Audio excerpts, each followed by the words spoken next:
तो वो कह रहे थे उनको देवदूत दिखाई पड़े और वहाँ एक सुरंग जा रही है। अगर आपके पास एक खास मात्रा में महारत हासिल है तो आप बड़े आराम से कूद सकते हैं और वापस आ सकते हैं। आप इस शरीर को थोड़ा बहुत आगे पीछे कर सकते हैं अगर आप चाहें तो। आप बहुत ढेर सारी चीजों को महसूस कर सकते हैं, बिल्कुल यही। जब हम कहते हैं मृत्यु, तो एक लेवल पर मृत्यु की परिभाषा यह है कि आपने शरीर खो दिया है। यही तो मृत्यु का मतलब है। तो मेरा मतलब, आइए दूसरे क्षेत्रों में नहीं जाते हैं, इससे आप बड़े चक्कर में पड़ जाएंगे। अब मृत्यु के निकट के अनुभव की बात है तो देखिए, जिस चीज को ध्यान कहा जाता है, हमारे पास एक विशेष प्रकार का ध्यान है जिसे शून्य कहा जाता है, जिसका मतलब शून्य का शाब्दिक अनुवाद खालीपन है। ये सही अनुवाद नहीं है, लेकिन कोई सटीक अंग्रेजी शब्द नहीं है। तो खालीपन है या कुछ ना होना है। So if you settle down into shunya meditation, it's not near death, it's actually death. तो अगर आप शून्य ध्यान में बैठकर जम जाएं, तो ये मृत्यु के निकट नहीं है, असल में मृत्यु ही है, लेकिन सचेतन मृत्यु है। आप देखिए, अगर आपके पास, मान लीजिए कि आप साइकिल चला रहे हैं, आप एक नए साइकिल सवार हैं जिसके पास थोड़ा ही संतुलन है, तो आप इस तरह से जाएंगे। कोई दूसरा बच्चा है जो सवारी कर रहा है, वो अपने हाथों को खाली छोड़कर सीटी बजाएगा और यहाँ देखेगा वहाँ देखेगा, सवारी करेगा, हर तरह की चीजें करेगा, हैंडल पर खड़ा होगा और घूमेगा, कूदेगा, सब करेगा। क्यों? ये एक तरह की महारत है, एक खास संतुलन और महारत है। तब आप साइकिल से कूद सकते हैं और फिर से वापस आ सकते हैं, ये सब कुछ कर सकते हैं। इसी तरह अपने शरीर के साथ भी अगर आपके पास एक खास मात्रा में कुशलता है तो आप आसानी से कूद सकते हैं और वापस आ सकते हैं।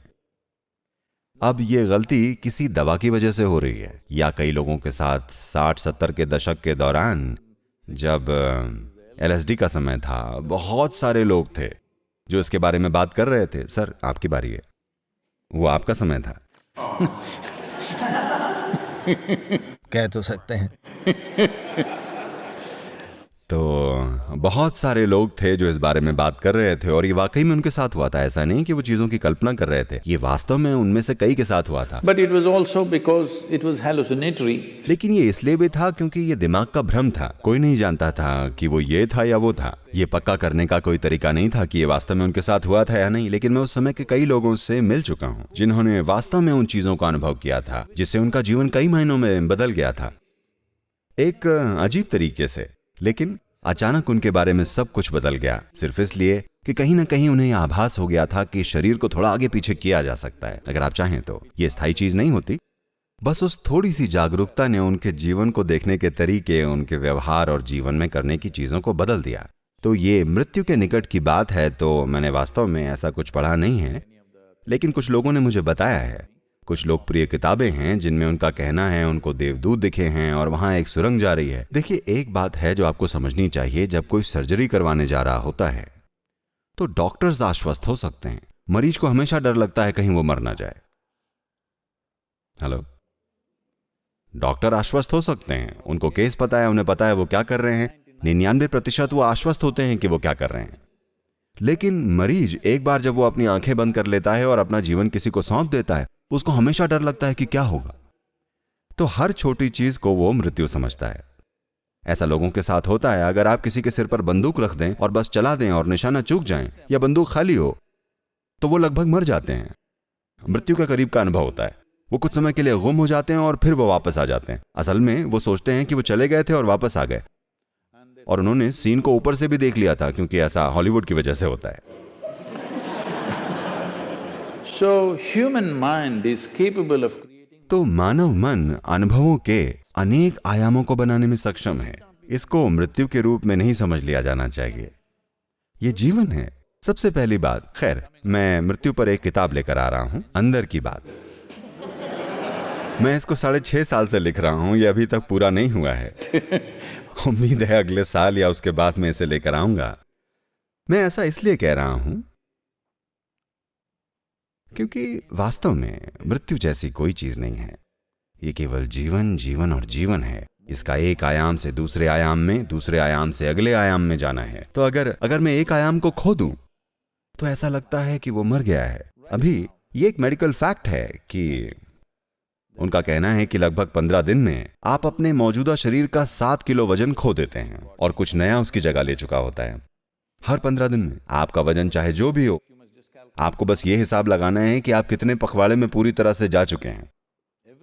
आपके शरीर में जो कुछ भी है वो लगातार खो रहा है और कुछ नया आ रहा है, लेकिन आप उसे मृत्यु के रूप में अनुभव नहीं करते। हर भोजन में, हर रोज आप जो अपना पेट खाली करते हैं, आपके लिए ये मृत्यु के करीब का अनुभव होना चाहिए, लेकिन ऐसा नहीं होता।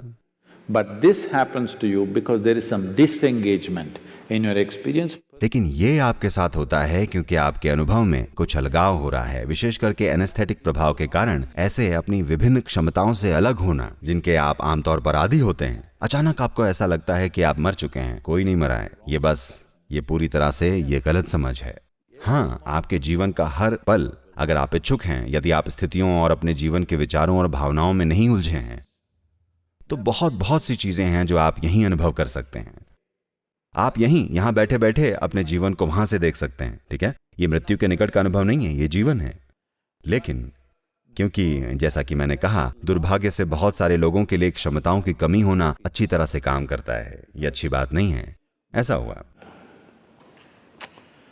एक आदमी अपने एक घनिष्ठ मित्र से 25 साल के अंतराल के बाद मिला, जिसे वो अच्छे तरीके से जानता था जब वो यूनिवर्सिटी में साथ में थे। तो उसने उसे रात के खाने के लिए घर पर आमंत्रित किया और एक भारतीय परिवार होने के नाते पत्नी सेवा कर रही थी और ये दो आदमी खाना खा रहे थे। और हर बार जब उसे अपनी पत्नी से कुछ चाहिए होता था, कुछ मांगना होता था, तो वो कहता, मेरी हनी, मेरी स्वीटी पाए, मेरी बू बू बू, मेरी कुकू, मेरी बुलबुल, और जो भी होता है। आप तमिल हैं इसलिए मेरी थंगम, मेरी चुच्चू और वो सारी चीजें। तो खाना होने के बाद दोस्त निकलने को था और वो बोला, तुम कमाल की जिंदगी जी रहे हो, है ना? मेरी पत्नी के साथ मेरी शादी को 15 साल हो गए हैं, हम एक दूसरे की शक्ल भी नहीं देख सकते। जिस तरह से तुम अपनी पत्नी पर जैसे प्यार बरसा रहे हो, वो वाकई शानदार है। वो बोला, तुम क्या बात कर रहे हो? उसने कहा, तुमने उसे बुलबुल कहा, तुमने थंगम बुलाया, तुमने उसे वो कहा। उसने कहा, अरे यार, मैं उसका नाम 7 साल पहले ही भूल चुका हूं।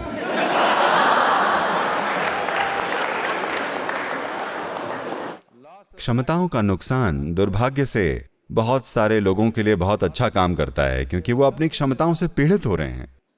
लाखों वर्षों के विकास के बाद जो सबसे बड़ी क्षमताएं हमारे पास आई हैं, दुर्भाग्य से हम उनसे पीड़ित हैं, क्योंकि हमने यूजर मैनुअल को नहीं पढ़ा है।